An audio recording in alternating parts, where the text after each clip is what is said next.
আসসালামু আলাইকুম ওয়া রাহমাতুল্লাহ। আজকের আলোচনা একটি গুরুত্বপূর্ণ বিষয় নিয়ে।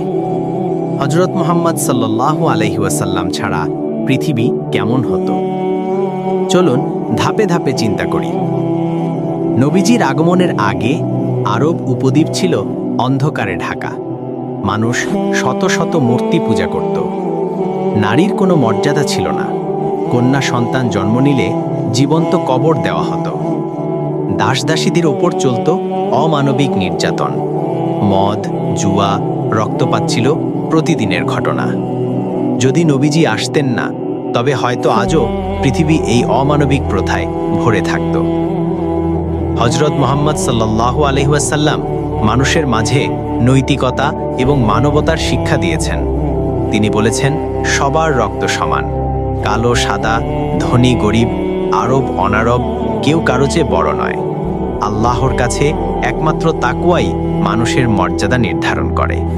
যদি তিনি না আসতেন, তবে পৃথিবী বিভক্ত হয়ে থাকত জাতি, বর্ণ আর শ্রেণী বৈষম্যে।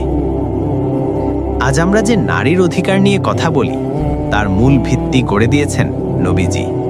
তিনি বলেছেন, কন্যা সন্তান জান্নাতের চাবি।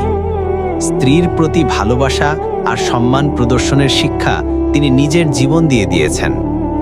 যদি তিনি না আসতেন, তবে নারীরা আজও অবমানিত হয়ে থাকত। কুরআনের প্রথম শিক্ষা ছিল, পড়ো তোমার প্রভুর নামে। এ শিক্ষা শুধু ধর্মীয় নয়, বরং মানব সভ্যতার জন্য বিপ্লব। নবীজির শিক্ষা অনুসরণ করে মুসলমানরা জ্ঞান বিজ্ঞানের নানা ক্ষেত্রে উন্নতি করেছে। গণিত, চিকিৎসা, জ্যোতির্বিজ্ঞান সবখানেই অবদান রেখেছে। যদি তিনি না আসতেন, তবে সভ্যতা হাজার বছর পিছিয়ে যেত। নবীজি শিখিয়েছেন, তোমরা একে অপরের ভাই। তিনি মদিনায় মুসলিম এবং অমুসলিমদের মিলিয়ে তৈরি করেছিলেন মদিনা সনদ। এটি ছিল পৃথিবীর প্রথম লিখিত সংবিধান। যদি তিনি না আসতেন, তবে মানুষ হয়তো কখনো ভ্রাতৃত্বের শিক্ষা পেত না। পৃথিবী ভরে থাকত যুদ্ধ আর বিদ্বেষে। প্রিয় দর্শকবৃন্দ, হযরত মুহাম্মদ সাল্লাল্লাহু আলাইহি ওয়াসাল্লাম আল্লাহর সবচেয়ে বড় রহমত। তার ছাড়া পৃথিবী অন্ধকার, অন্যায় আর অবিচারে ভরে যেত। তাই আসুন আমরা তার শিক্ষা অনুসরণ করি, পৃথিবীতে শান্তি, ন্যায় আর ভ্রাতৃত্ব প্রতিষ্ঠা করি।